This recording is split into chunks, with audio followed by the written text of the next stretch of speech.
क्या आपने कभी किसी किले को सांस लेते देखा है? नाहरगढ़ सिर्फ पत्थरों का ढांचा नहीं, यह समय में बंद एक आत्मा है। यहाँ 9 रानियों के लिए 9 कमरे थे, लेकिन हर रास्ता सिर्फ राजा तक जाता था। एक महल जो पानी में डूबा हुआ है, लेकिन अब भी राज संभाले बैठा है। गढ़ गणेश में हमें दरवाजे बंद मिले, क्या सच में हम अकेले थे? हर दीवार कुछ कहना चाहती है, हर हवा किसी की सांस है और हर कदम एक इतिहास की धड़कन। हेलो गाइस, आज हम जा रहे हैं नाहरगढ़ और जयगढ़ फोर्ट, तो वीडियो को लास्ट तक जरूर देखें। हर यात्रा की शुरुआत एक भावना से होती है। आज की हमारी यात्रा केवल जगह देखने की नहीं है, ये एक समय की खिड़की खोलने की कोशिश है। हम घर से निकले हैं एक ऐसे किले की तरफ जो आज भी अतीत की सांसों को अपने पत्थरों में कैद रखे हुए है, नाहरगढ़। हम घर से निकले ही थे कि बारिश ने धीमी धीमी बूंदों से हमारा स्वागत किया और बारिश के कारण यहाँ पर बहुत ज़्यादा पानी भरा हुआ है।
जयपुर के उत्तरी छोर पर बसा गढ़ गणेश मंदिर शहर से ऊपर, लेकिन शहर की निगहबानी करता हुआ राजा सवाई जयसिंह द्वितीय ने इसे ऐसे स्थान पर बनवाया जहां से गणेश जी सीधे आमेर की किले की रक्षा करें।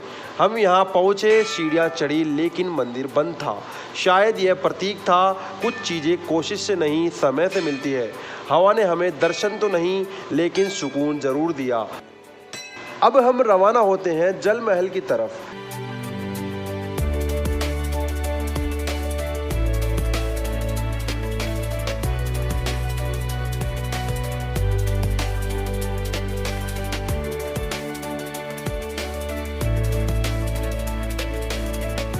मानसागर झील में खड़ा जल महल कभी शाही पिकनिक का स्थान था, आज समय की शांति का प्रतीक बन चुका है। 18वीं सदी में राजा सवाई माधो सिंह द्वारा बनवाया गया यह महल 5 मंजिला है, लेकिन 4 मंजिलें हमेशा पानी में डूबी रहती है।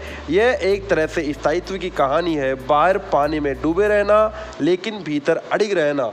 यहाँ की हवाओं में एक अनकही खामोशी है जो कहती है राजाओं की हंसी अब पानी में गूंजती नहीं, बस रह गई है एक तस्वीर।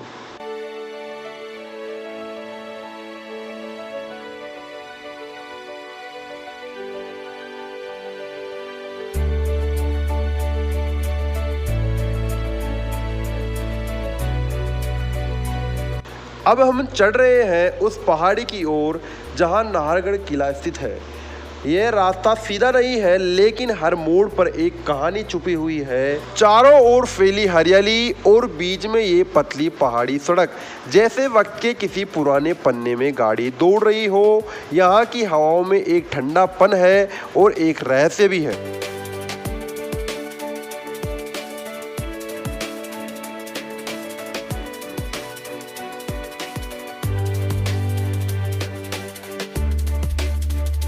नाहरगढ़ की यह चढ़ाई सिर्फ एक यात्रा नहीं, यह एक अनुभव है।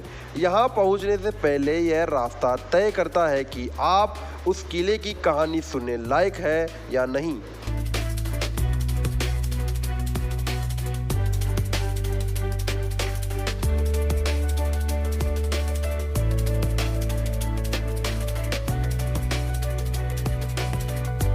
जैसे जैसे हम ऊपर बढ़ रहे हैं, पूरा जयपुर हमारी आंखों के सामने फैलता जा रहा है। नीचे शहर की भागदौड़ है और ऊपर ये शांति। शायद यही कारण है कि राजाओं ने इस ऊंचाई को अपनी निगहबानी के लिए चुना था। अगर आप ध्यान से सुने तो इस हवा में आपको सिर्फ पेड़ों की सरसराहट नहीं बल्कि इतिहास की एक धीमी गूंज भी सुनाई देगी। यह रास्ता आज भी वही है, बस सवारियां बदल गई है।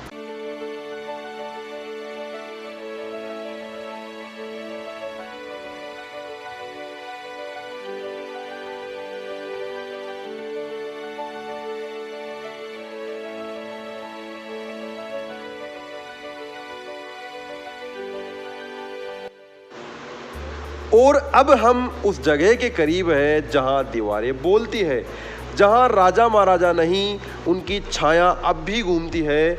नाहरगढ़ हर यात्रा करने वाले से एक वादा मांगता है कि तुम सिर्फ देखने नहीं समझने आए हो। अब हम नाहरगढ़ किले के उस प्रवेश द्वार पर खड़े हैं जो लगभग 300 साल से जयपुर की हवाओं, धूप और इतिहास का सबूत रहा है। ये वही द्वार है जिससे राजा सवाई जय सिंह द्वितीय प्रवेश करते थे, शांति से नहीं बल्कि तैयारी और चेतावनी के साथ, क्योंकि दुर्ग का अर्थ ही था युद्ध और सुरक्षा का केंद्र। द्वार पार करते ही एक खुला आंगन दिखता है। कई लोगों के लिए यह बस एक खाली जगह होगी, लेकिन वास्तव में यह वह स्थान था जहां घुड़सवारी, पहरेदारी और आपात बैठकें हुआ करती थी। इन दीवारों की ऊंचाई आपको डराती नहीं बल्कि यह महसूस कराती है कि आप ऐसे युग में प्रवेश कर चुके हैं जहां हर आवाज़ का अर्थ था और हर मौन भी संदेश होता था। ये शीश महल है जिसके सामने राजा रानी के यात्रा करने के लिए रथ रखा हुआ है। कहते हैं रानियों के लिए खास रथ बनाए गए थे, कभी हाथी झूला तो कभी पालकी में सोने की छत और कभी चांदी सोने की मेहराबें।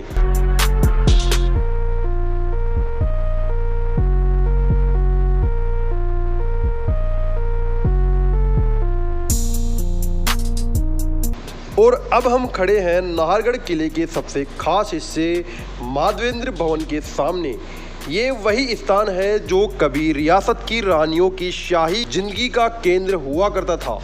सामने जो ये इमारत दिख रही है, ये सिर्फ एक भवन नहीं बल्कि एक पूरा महल है, और वो भी 9 भागों में बटा हुआ।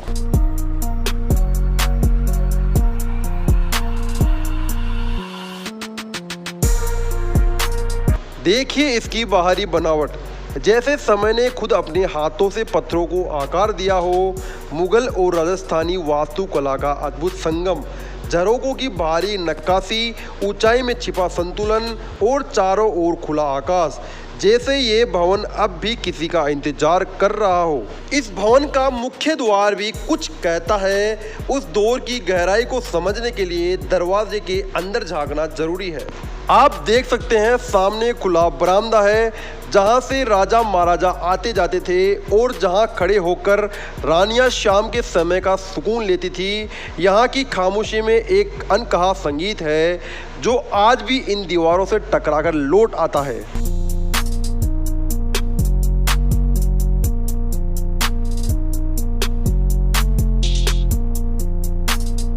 अब हम माधवेंद्र भवन के भीतर प्रवेश कर चुके हैं। ये भवन 19वीं सदी में राजा सवाई माधो सिंह ने बनवाया था, लेकिन यहाँ का माहौल आज भी वैसा ही है, शांत, गूंजता हुआ और कहीं कहीं रहस्यमयी। यह भवन 9 भागों में बटा हुआ है। हर भाग एक रानी के लिए बनाया गया था। बाहर से सब कमरे एक जैसे लगते हैं, लेकिन अंदर जाते ही समझ आता है कि हर कमरे की अलग पहचान थी। इन कमरों को इस तरह डिजाइन किया गया था कि हर रानी अपने कमरे से सीधे राजा के कक्ष तक पहुंच सके, बिना किसी और रानी से आमना सामना किए।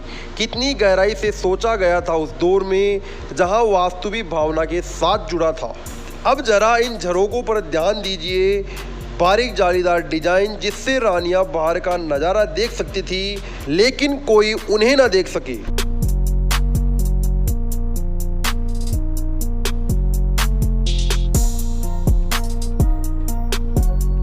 यहाँ बंदरों को देखकर लगता है राजा महाराजा और उनके सैनिक बंदरों के रूप में पुनर्जन्म लेकर अपने किले की रक्षा कर रहे हैं। अब ऊपर नजर डालिए, छतें सीधी नहीं थोड़ी झुकी हुई है ताकि बारिश का पानी सही ढंग से बह सके। राजस्थानी वास्तुकला की वो समझ जो सिर्फ देखने के लिए नहीं जीने के लिए होती थी। छोटे बुर्ज, चौड़ी गलियारे और बीच में खुला आंगन, ये भवन रानियों की निजता के साथ साथ उनके अंदर की दुनिया को भी समेटे हुए था।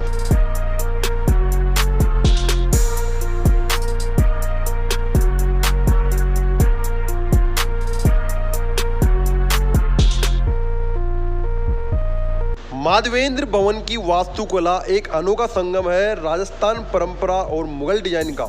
हर कोण, हर झरोका, हर दीवार सोच समझकर बनाई गई थी, ना सिर्फ सुंदरता के लिए बल्कि तापमान, रोशनी और हवा के संतुलन के लिए। झरोकों की जालीदार डिजाइन सिर्फ देखने का माध्यम नहीं था बल्कि गर्मियों में तेज धूप को रोके और हवा को अंदर आने दे, ऐसा सूक्ष्म वास्तुशास्त्र इस भवन में साफ दिखता है। भीतर के आंगन इस प्रकार बनाए गए थे कि हर कमरे में दिन भर प्राकृतिक रोशनी बने रहे। बरामदे छायादार है और गलियारे इतने शांतिपूर्ण कि वहां खड़े होकर आज भी इतिहास की धड़कन सुनी जा सकती है। इस भवन की सबसे अनोखी बात है 9 रानियों के लिए बनाए गए 9 समान लेकिन अलग अलग महल, एक केंद्रीय गलियारा जिससे राजा तक सीधा रास्ता और फिर हर कक्ष में निजता, परंपरा और आंतरिक संतुलन का अद्भुत मेल। यह सिर्फ एक महल नहीं बल्कि राजस्थानी वास्तुकला का एक जिंदा दस्तावेज है।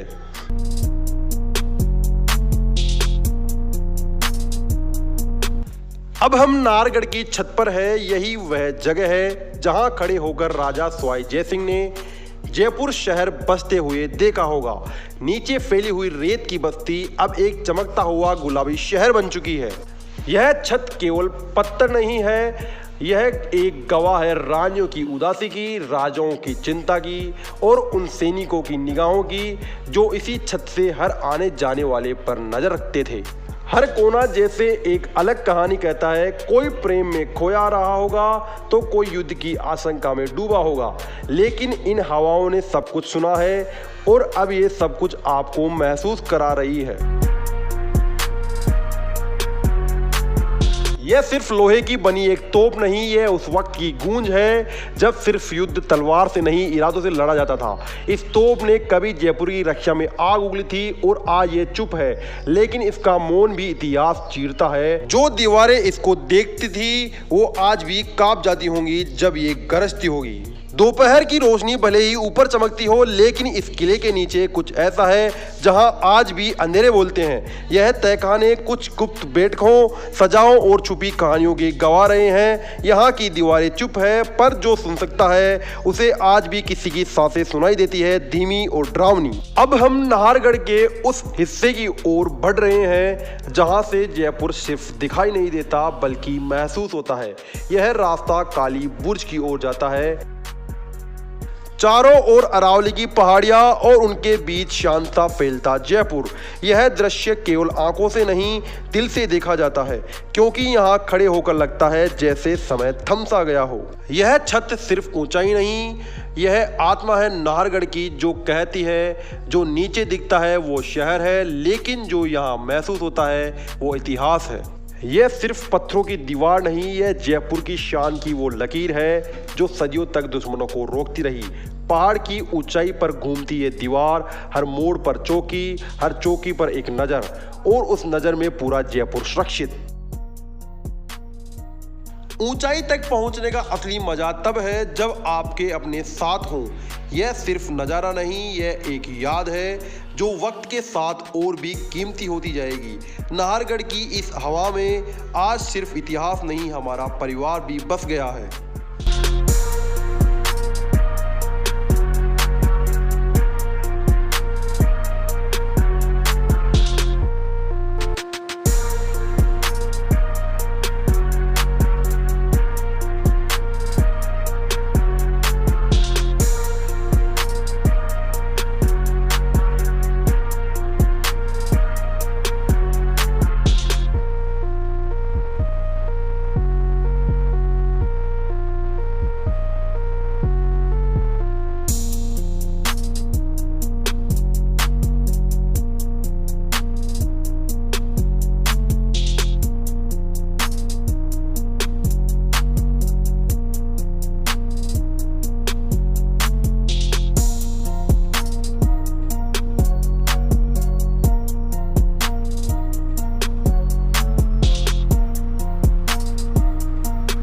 राजस्थान की सूखी जलवायु में पानी बचाने की ये तकनीक सैकड़ों साल पुरानी है, लेकिन आज भी उतनी ही प्रेरणादायक है।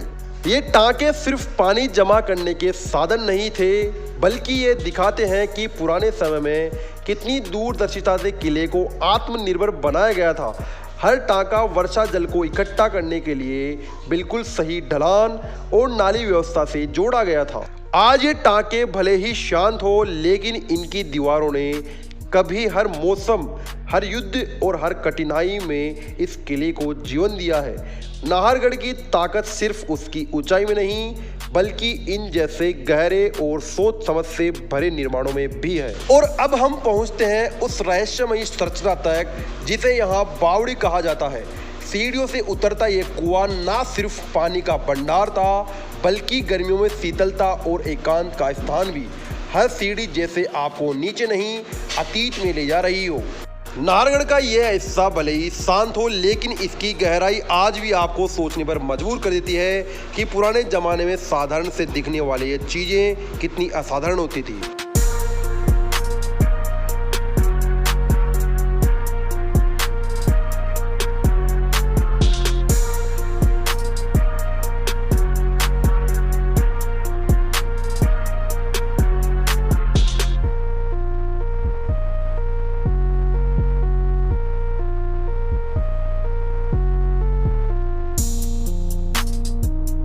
इतिहास के दिल में बसी ये जगह अब सिर्फ पत्थरों की कहानी नहीं कहती।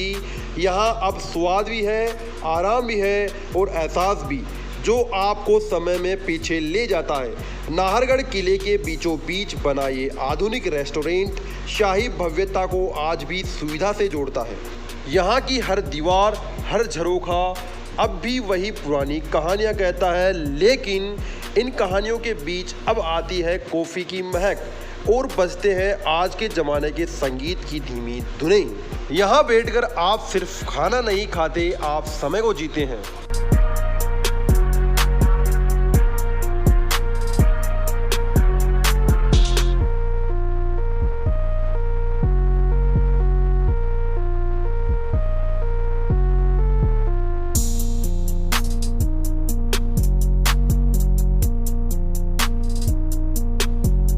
इस खूबसूरत सफ़र में हमारे साथ चलने के लिए धन्यवाद। नाहरगढ़ किले की हवाओं, इतिहास, इन यादों को हमने सिर्फ देखा नहीं, हमने अपने दिल से महसूस किया। अगर आपको ये यात्रा अच्छी लगी हो तो लाइक ज़रूर करें और ऐसे ही अनुभवों के लिए चैनल को सब्सक्राइब करना ना भूलें। मिलते हैं किसी नई मंजिल, किसी और कहानी के साथ। तब तक के लिए नमस्कार। जय हिंद, जय भारत।